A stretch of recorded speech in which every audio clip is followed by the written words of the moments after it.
The Russian combat troops, they are now on high alert as President Vladimir Putin orders surprise war games right on the doorstep of Ukraine. It's the latest disturbing fallout from the violent upheaval in Ukraine, and it comes as thousands of pro and anti-Russia demonstrators take to the streets in Ukraine's southern region of Crimea, where there's an explosive mix of political and ethnic tensions, and where Russia bases its own Black Sea fleet. Let's go straight to CNN's Fred Pleitgen. He's on the ground in Crimea for us. Fred, tell us what's going on. Hi, Wolf. Yeah, well, there's a big Russian population here in the Crimean Peninsula, and a lot of those Russians want Crimea to be part of Russia rather than be part of Ukraine. That's why you had this massive demonstration today where both of these sides faced off against each other, and I want you to take a look at what happened there.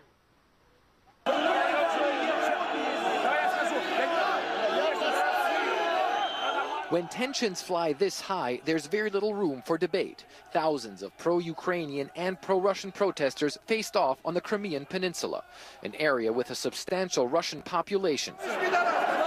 The question, should Crimea remain Ukrainian or join Russia?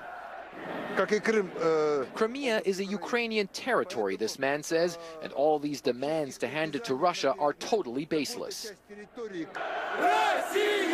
On the pro-Russian side, a very different view.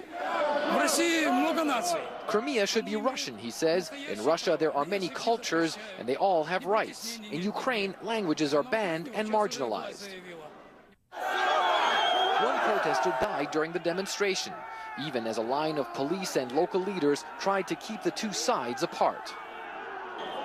The situation here shows the deep divisions in Ukrainian society. On the one hand, you have thousands of pro-Russians, and on the other, thousands of pro-Ukrainians. Right now, they're screaming at each other, there's pushing and shoving, but no violence yet.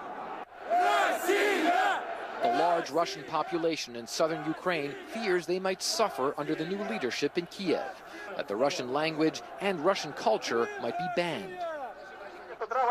And some are taking the law into their own hands.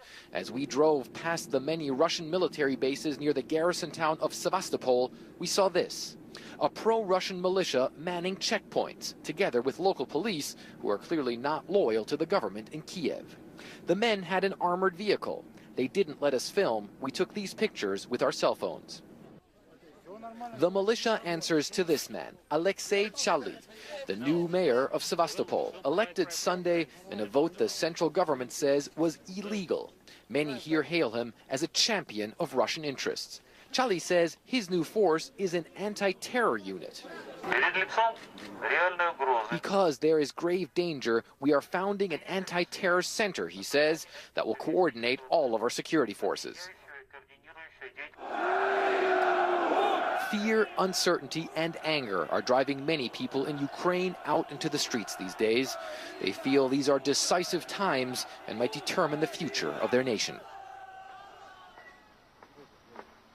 As you can see, Wolf, a lot of fear, a lot of anger, and of course always the danger that all of this could get out of hand. And then, of course, there is that specter of perhaps Russia getting involved if things get worse here. Wolf? As you know, Fred, Ukrainian authorities have ordered the breakup of one of their elite security police forces accused of randomly shooting into crowds in Kiev. And we're now learning that many of these police units, they're moving into Crimea, where you are right now. How significant is that?